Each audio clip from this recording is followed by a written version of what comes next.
क्या भारतीय बाजारों से अब आम निवेशक जो म्यूचुअल फंड के निवेशक हैं या वो पब्लिक जो बाजारों में डीमैट अकाउंट लेकर के यानी हम आप जो आम पब्लिक है वो बाजारों से बाहर जा रही है? क्योंकि डेटा तो अब ये समझाने लगे हैं कि जो आम पब्लिक है उसमें निकासी देखने को मिल रही है, और अगर आम लोग बाजारों से जाएंगे तो जो एफआईआई की भयंकर सेलिंग चल रही है वो फिर काउंटर नहीं होगी, और उस केस में मार्केट में एक अच्छी खासी गिरावट की संभावनाएं बन सकती हैं।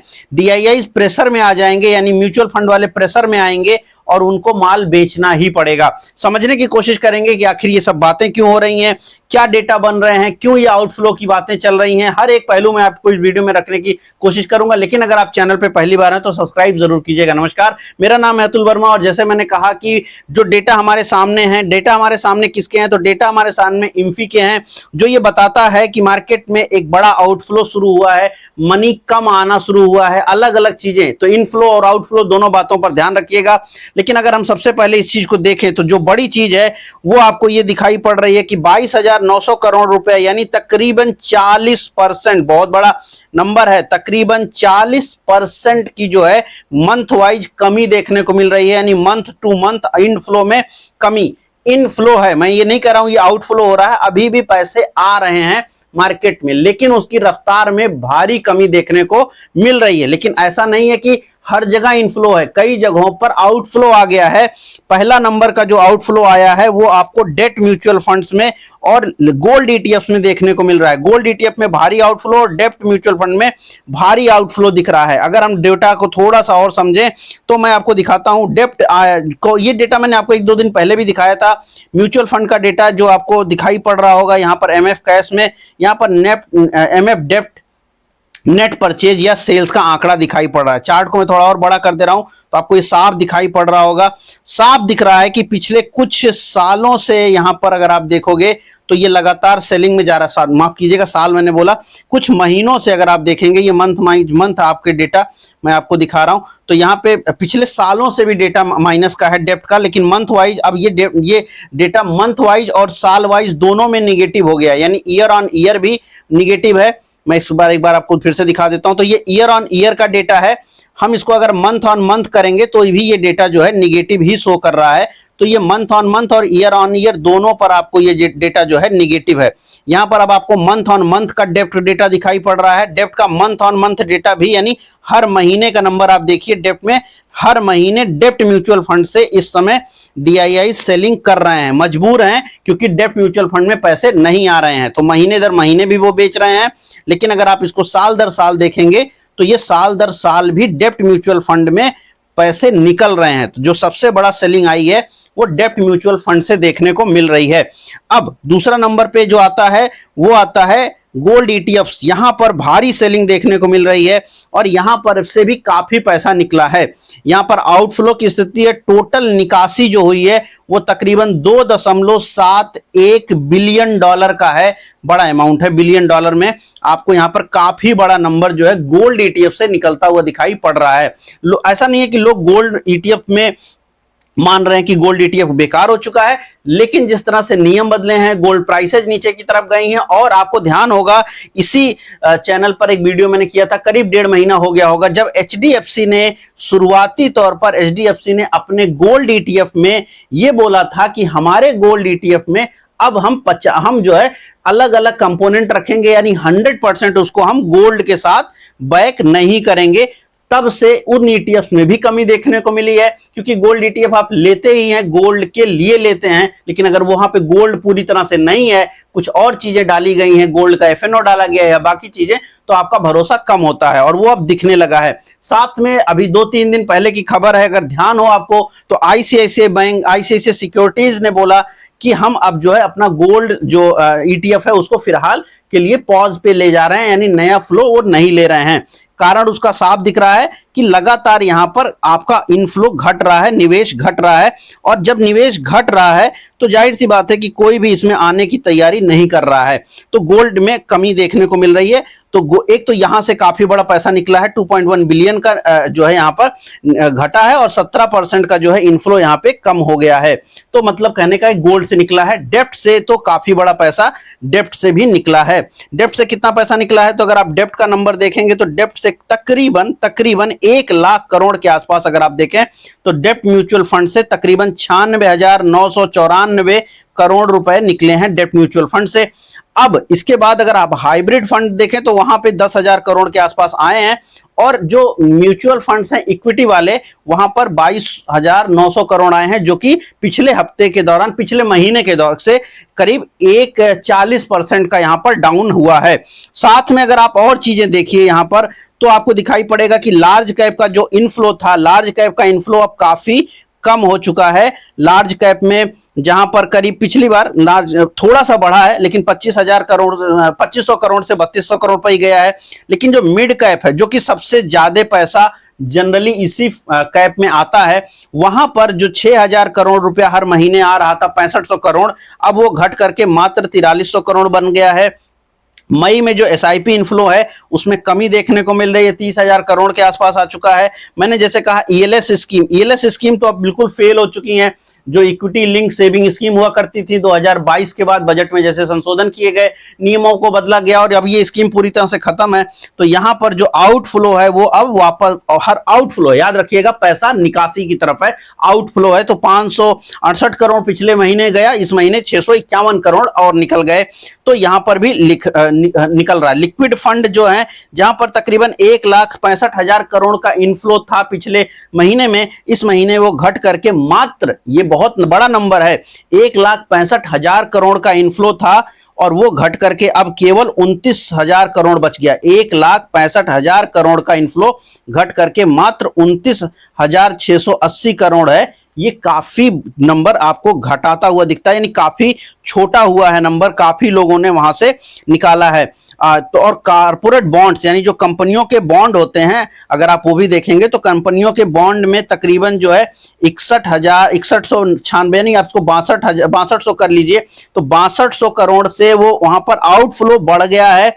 करीब 7,000 करोड़ रुपए वहां से निकले हैं। तो ये यानी 7,000 करोड़ रुपया कॉर्पोरेट बॉन्ड से निकले। कॉर्पोरेट बॉन्ड का मतलब समझिए वो चीज जहां पर जैसे बड़ी कंपनियों को जब पैसा चाहिए होता है तो वो बॉन्ड इशू जारी करते हैं और उसको आम पब्लिक खरीदती है। कॉर्पोरेट बॉन्ड को लेकर के आप बहुत सारे एड्स देखते हैं, बहुत सारे फंड हाउसेज भी बने हुए हैं जो कॉर्पोरेट बॉन्ड को खरीदते हैं, और उनके उन फंड्स को आप जब खरीदते हैं तो बेसिकली आप ही उन कॉर्पोरेट बॉन्ड्स को खरीद रहे हैं। उस फंड में भारी कमी देखने को मिल रही है और वहां पर 7,000 करोड़ के आसपास का आउटफ्लो है, यानी पैसा निकल रहा है मार्केट से, कॉर्पोरेट बॉन्ड के एलोकेशन वाले फंड से भी। साथ में जो लिक्विड फंड मैंने बोला वहां का आउटफ्लो काफी जो है ज्यादा है। 1 लाख पिछले महीने में 1.68 करोड़ था और इस बार भी वो आउटफ्लो बना हुआ है। तो आउटफ्लो में सिर्फ थोड़ी सी कमी है, लेकिन पैसा अभी भी निकल रहा है, यानी उस श्रेणी से भी पैसा निकल रहा है। यानी अगर मैं इसको, शायद मैंने थोड़ा सा उल्टा बोल दिया, एक बार फिर से बता रहा हूं। लिक्विड जो आउटफ्लो है, लिक्विड फंड का आउटफ्लो, यहां पर ऑलरेडी आउटफ्लो था पिछले महीने में करीब यहां पर 1.65 लाख करोड़ का आउटफ्लो था। इस महीने भी वो तकरीबन 1.45 लाख करोड़ के आसपास बना हुआ है, 1.40 के आसपास बना हुआ है। थोड़ा सा कमी हुई है, लेकिन आउटफ्लो जो है वो 1.5 लाख करोड़ का आउटफ्लो अभी भी बना हुआ है लिक्विड फ्लो में, लिक्विड फंड्स में। तो वो लिक्विड फंड्स की स्थिति काफी और खराब हो सकती है। तो अगर आप लिक्विड फंड में निवेशक हैं तो आप सतर्क होइए, काफी बड़ा पैसा वहां से निकल रहा है। अगर आप जो है कारपोरेट बॉन्ड्स में इन्वेस्ट कर रहे हैं, सतर्क होइए। इवन लार्ज कैप में इन्वेस्टर्स हैं तो सतर्क रहिए। इवन आप अगर म्यूचुअल फंड के स्मॉल कैप या मिड कैप सेक्शन में भी हैं तो आपको सतर्क रहने की जरूरत है, क्योंकि वहां पर जो है निकासी देखने को मिल रही है। जाहिर सी बात है इसका असर कैसा होगा, इसका असर पॉजिटिव तो नहीं हो सकता, इसका असर तो 100% निगेटिव ही आपको देखने को मिलेगा। अब निगेटिविटी क्या देखने को मिलेगी, जाहिर सी बात है निगेटिविटी में आप इस तरह से समझ सकते हैं इसको कि ये उस तरह की निगेटिविटी होगी कि जब फंड पैसे निकाल रहे हैं तो डीआईआई, अगर आप म्यूचुअल फंड का ही डेटा है सामने, अगर आप देखोगे, मैं इसको अगर आप मंथ वाइज, अब ईयर वाइज आप देख रहे हो तो यहां पर आपको साफ दिख रहा है कि क्या दिख रहा है। यहां पर ये जो फंड है, यानी जो नेट पैसा आ रहा है म्यूचुअल फंड के थ्रू, आप उस खरीद रहा है, जबकि एफआईआई तो लगातार कैश में बेच ही रहा है। अब अगर एफआईआई की जो सेलिंग है इसको काउंटर कौन कर रहा है, इसको जाहिर सी बात आपको पता है कि जो डीआईआई है वही तो इसको काउंटर कर रहे हैं। लेकिन अगर डीआईआई के पास पैसे की कमी होने लगेगी, कैसे कमी होने लगेगी, जब आम लोग पैसा ही नहीं म्यूचुअल फंड में डालेंगे या पैसा निकासी कराएंगे, पैसे की डिमांड करेंगे तो उनको बेचना पड़ेगा। अभी जैसे मैंने आपको दिखाया कि म्यूचुअल फंड डेप्ट में लगातार बेच रहे हैं, मजबूर हैं वो बेचने के लिए, उनको बेचना पड़ रहा है क्योंकि साल दर साल वहां डिमांड कम होती चली जा रही है, उनको निकासी करनी पड़ रही है। अब ये निकासी होगा तो पैसा तो सेल करना मजबूरी है। आम पब्लिक क्यों बेच रही है? क्या पागल हो गई है? बिल्कुल नहीं। कल भी मैंने वीडियो किया था, आपको बताया था जिस तरह का होल्डिंग पैटर्न्स है आपके म्यूचुअल फंड्स का, क्या वो स्थिति उतनी अच्छी है नहीं। आप ऐसे स्टॉक्स को होल्ड करके बैठे हो जो रिटर्न नहीं दे रहे हैं। अगर आप रिटर्न को देखो, कल भी मैंने आपको समझाया था, जिन्होंने नहीं वो वीडियो देखा है प्लीज देख लीजिएगा। रिटर्न अगर आप देखोगे तो रिटर्न की तो हालत बिल्कुल ही पतली है ना। कल भी मैंने आपको बताया था, दोबारा मैं आपको बता रहा हूं। अगर मैं इसको बड़ा कर दूं, ये लार्ज कैप वाला फंड है, लार्ज कैप में क्या रिटर्न आया था? लार्ज कैप का रिटर्न अगर आप देखेंगे पिछले 2-3 सालों का रिटर्न आप एकदम से गायब है भाई। लार्ज कैप में तकरीबन 5% का आपको रिटर्न आया 2 साल के अंदर, 2 साल, लास्ट 2 ईयर में ये आपका रिटर्न आया है। अब 5%, 6% महंगाई बढ़ती है। इसी तरह से मिड कैप में क्या रिटर्न आया है? मिड कैप में करीब जो है 14% का रिटर्न आया है। स्मॉल कैप में करीब जो है 17% का रिटर्न आया, 16-17% का है। वो भी सब फंड का नहीं है, अगर कल वही चीज मैं रिपीट नहीं करना चाह रहा हूं, लेकिन सबका नहीं है।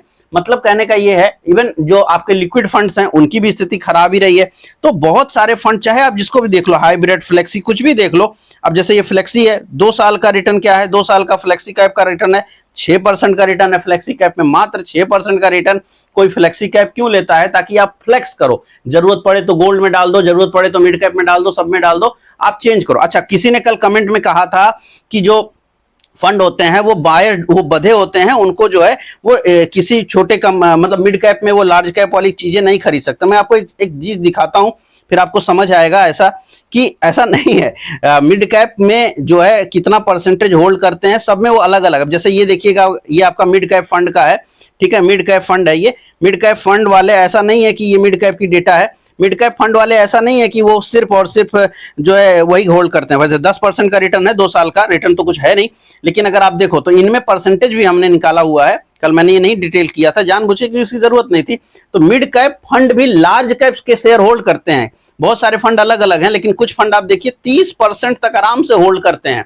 60% वो मिड कैप का शेयर होल्ड कर रहे हैं, लेकिन 30% वो लार्ज कैप का शेयर होल्ड कर रहे हैं। और स्मॉल कैप भी होल्ड करते हैं। बहुत सारे स्टॉक आप देखो 4%, 12%, 31% तक भी मिड कैप फंड में स्मॉल कैप भी है। यहाँ पर 66% उसी पर्टिकुलर कंपनी में, 55% वो मिड कैप होल्ड करते हैं और 12% वो लार्ज कैप होल्ड करते हैं। अब ये कोई म्यूचुअल फंड है, मैं नाम देख करके बता देता हूं कौन से हैं ये 38% वाले। तो ये हैं HSBC का मिड कैप, HSBC का मिड कैप है ये। HSBC का मिड कैप का डेटा ये कहता है कि ये 38% तक तो सिर्फ लार्ज कैप कंपनी होल्ड करते हैं। 41% कंपनियां जो इनकी है वो मिड कैप की है, और 17% जो कंपनी है ये इनकी जो है स्मॉल कैप की है। तो आप किसी भी फंड में डाल रहे हैं तो ये मत सोचिए कि आप जो है मिड कैप वाला ही लेगा, वो सब लेगा। वो एक्चुअली सब ले रहा है। क्यों ले रहा है? क्योंकि वो कई सारे नियम कायदों के थ्रू उनको ये स्वतंत्रता मिली हुई है कि वो मिड कैप में होके भी लार्ज कैप ले लें, स्मॉल कैप में होके भी लार्ज कैप ले लें, कोई फर्क नहीं पड़ता। तो वो उन्हीं पे फोकस कर रहे हैं। कल के वीडियो के बाद किसी ने मैसेज में कहा था कि कंपनियां बहुत ज्यादा नहीं है। देखो भाई, 198, 196, 140, 120, 193 नंबर ऑफ होल्डिंग देखो एक एक शेयर का। डेटा सर जी अगर आप देखोगे तो भारत में चौंकाने वाले आंकड़े मिलेंगे। आप हर डेटा पे भारत में बात नहीं किया जा सकता, क्योंकि इतनी ज्यादा चीजें हो जाएंगी कि सब लगेगा कि अरे यार सब गड़बड़ ही गड़बड़ है। लेकिन सच्चाई ये है कि जब आप डेटा को खंगालो तो आपको हंसी आती है कि ये 200 कंपनी अगर कोई शेयर म्यूचुअल फंड वाला खरीद रहा है, 200, 198, वो रिटर्न आएगा कहां से? आ ही नहीं सकता है, क्योंकि जब ब्रॉडर मार्केट खराब करेगी तो वो रिटर्न तो आने से रहा। क्योंकि अगर 5000 कंपनी है और 5000 कंपनी में से 80% कंपनियां अगर नीचे जा रही हैं तो फिर वो रिटर्न कहां से आएगा? वो तो आएगा ही 100 कंपनियों में, कुल मिला के ही 100 कंपनी बढ़ने वाली है, बाकी 100 सब नीचे जाने वाली थी, तो आपका रिटर्न आ ही नहीं सकता है। तो मुद्दा ये भी है। तो ये जो सब हो रहा है उसका लॉजिक ये कहता है कि भाई जो बड़े प्लेयर हैं वो सेलिंग, उनको फर्क नहीं पड़ रहा है कि आप क्या कर रहे हैं। लेकिन अब आम पब्लिक, मैं मुद्दा से नहीं भटकूंगा, लेकिन आम पब्लिक जो है वो अब पैनिक में जा रही है। अब उसको परेशानी हो रही है, अब वो परेशान है। और देखिए एक चीज ये भी है, सीधी सी बात है कि जब भी कोई आम पब्लिक, ज्यादातर लोग जब बाजारों में आते हैं उनका एक सीधा सा उद्देश्य होता है कि भाई मुझे पैसे बनने चाहिए।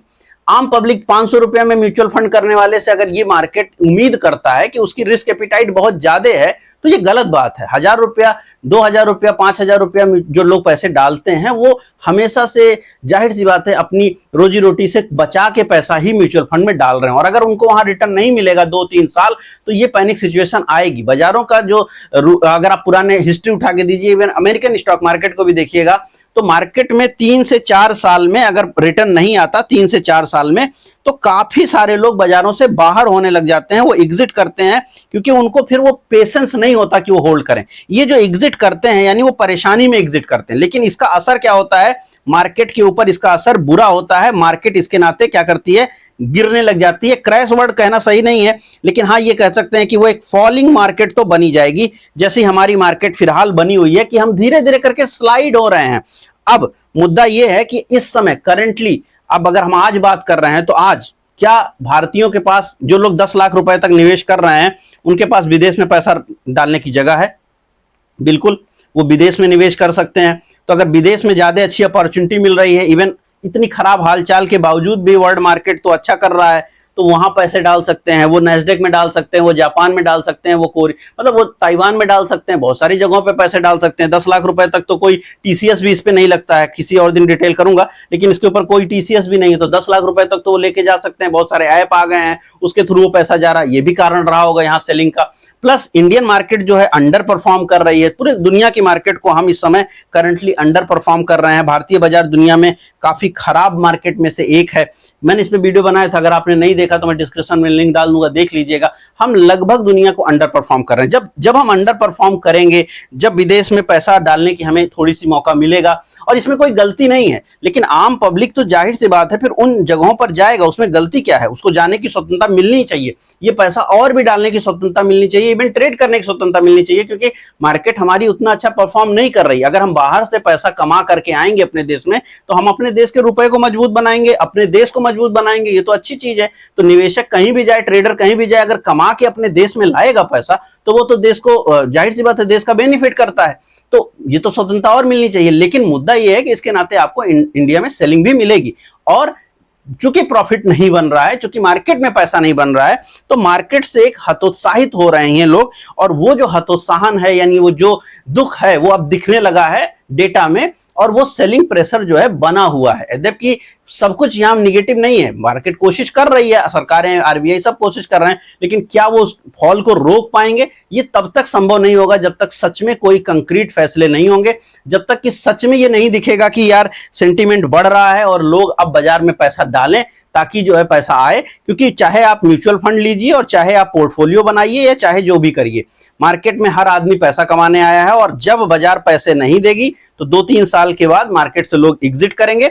और वो जो एग्जिट करेंगे, भले वो 2-3 साल का वेट के बाद करेंगे, भारत में भी वही हुआ, 2024 से लेकर अब 2026 आ गया, तो अब 2026 में वो एग्जिट करना शुरू कर रहे हैं। 2 साल का वेट करने के बाद एग्जिट के नंबर आने लग गए हैं, म्यूचुअल फंड से निकल रहे हैं लोग, पोर्टफोलियो कम कर रहे हैं, डीमैट अकाउंट पुराने क्लोज हो रहे हैं, नए वाले खुल भी रहे हैं। लेकिन जब एग्जिट होना शुरू होता है, तो इसका प्रेशर जो होगा मार्केट के ऊपर एक क्रैश के रूप में या एक बड़ी एग्जिट के रूप में आपको देखने को मिलेगा। और जब तक ये कुछ कंक्रीट फैसले नहीं होंगे, मार्केट सुधरेगी नहीं। तो आपको बहुत सारे स्टॉक में क्या मिलेगा, धीरे धीरे धीरे करके फॉल मिलेगा।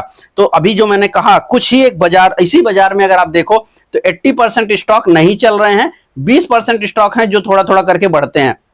इसीलिए क्योंकि जो सेलिंग है वो धीरे धीरे करके इनमें आ रही है, वो बार बार म्यूचुअल फंड हो चाहे एफआई हो, सब इसको बेच रहे हैं। ये 20% वो स्टॉक है जहां जो म्यूचुअल फंड के पास पैसे आ भी रहे हैं तो वो इसमें डाल रहे हैं, और एफआईआई भी थोड़ा इसमें डाल रहे हैं, आम लोग भी इसमें थोड़ा डाल रहे हैं, तो ये थोड़े बढ़ रहे हैं। बाकी 80% मार्केट घट रही है। और इस पैनिक सिचुएशन अगर ऐसा बनता चला गया तो स्पाइरल इंपैक्ट इसका ये होगा कि 20% जो बढ़ रही है इसमें से भी सिर्फ 10% ही बढ़ेगी और 10% इसमें जुड़ जाएगी, यानी 90% स्टॉक घटने लगेंगे। दूसरा एक बड़ा इंपैक्ट इसका ये देखने को मिलेगा कि जो मार्केट है वो नहीं चलेगी, और जब आपकी मार्केट नहीं चलेगी, ऊपर नहीं जाएगी, तो स्टॉक भी फ्लैट हो जाएंगे। और स्टॉक जब फ्लैट हो जाते हैं तब भी उसमें से लोग एग्जिट आउट होने लग जाते हैं। मतलब एक लंबे समय तक कंसोलिडेशन जिसमें पैसा ना बने। मैं बार बार कह रहा हूं, मेरा व्यू बाजारों में पिछले एक साल, अगले एक साल के लिए वैसा ही है कि मार्केट एक लंबे दायरे में कंसोलिडेट करेगी, क्योंकि डेटा उसी तरह बन रहे हैं।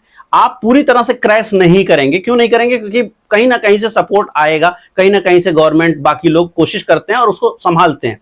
6% से जिस देश का डॉलर, जिस देश की रुपया गिर रही हो, तो वो 6% से तो हमारा रेवेन्यू वैसे ही घट रहा है। रुपया जब घट रहा है 6% से, महंगाई अगर आप 6% मान लें, रुपया घट रहा है, तो मोटा मोटी 7-8% का इंपैक्ट हमारे ऊपर तो वैसे ही है। रुपया प्लस महंगाई अगर आप जोड़ लें तो 6-7% से मार्केट अगर हम खड़ी भी रहे, यानी बाजार अगर 100 के नंबर पर खड़ी भी हो जाए, तो भी अगले साल अगर बाजार बढ़ करके 106 हो जाएगी तो भी टेक्निकली चूंकि 6% से हमारा रुपया घट चुका है, तो 106 अगर बाजार पहुंच भी जाए तो भी हमारी बाजार रियल टर्म में 100 पर ही मानी जाएगी। तो अगर मार्केट, इसीलिए मार्केट घटेगी नहीं, क्योंकि रुपया घट रहा है, महंगाई बढ़ रही है, तो मार्केट कंसोलिडेट करेगी और उसके हिसाब से ऊपर जाएगी। लेकिन नेट इंपैक्ट ये आएगा कि मार्केट जो है कहीं नहीं जाएगी, तो परसेंटेज टर्म में भी कुछ खासा फर्क नहीं पड़ेगा। किसी और दिन इस बात को समझाऊंगा, एक कॉम्प्लेक्स मुद्दा है, लेकिन टेक्निकली कहीं नहीं जाती वाली बाजार और पैनिक सेलिंग थोड़ी सी म्यूचुअल फंड डाटा में दिखाई पड़ रहे हैं। अगर आप क्या कर रहे हैं, क्या आपने अपने एसआईपीज क्लोज किए हैं, आप जरूर कमेंट बॉक्स में लिखिएगा। क्या आपको लगता है कि ये चीजें और आगे बढ़ सकती हैं, क्या इंपैक्ट आपको दिखाई पड़ सकता है बाजारों के ऊपर, इसका आपके हिसाब से आप क्या कर रहे हैं, या क्या नए म्यूचुअल फंड्स की तरफ बढ़ रहे हैं, क्या पोर्टफोलियो जब आप खुद बनाने की कोशिश करेंगे, क्या आप कर रहे हैं, वो जरूर कमेंट बॉक्स में लिखिएगा। उसके अकॉर्डिंग फिर मैं अगला वीडियो आपके सामने लेकर के जरूर आऊंगा। उम्मीद कर रहा हूं वीडियो पसंद आई होगी। पसंद आई तो लाइक, शेयर और कमेंट करें। मैं मिलता हूं कल नए वीडियो में। इस वीडियो में इतना ही। धन्यवाद।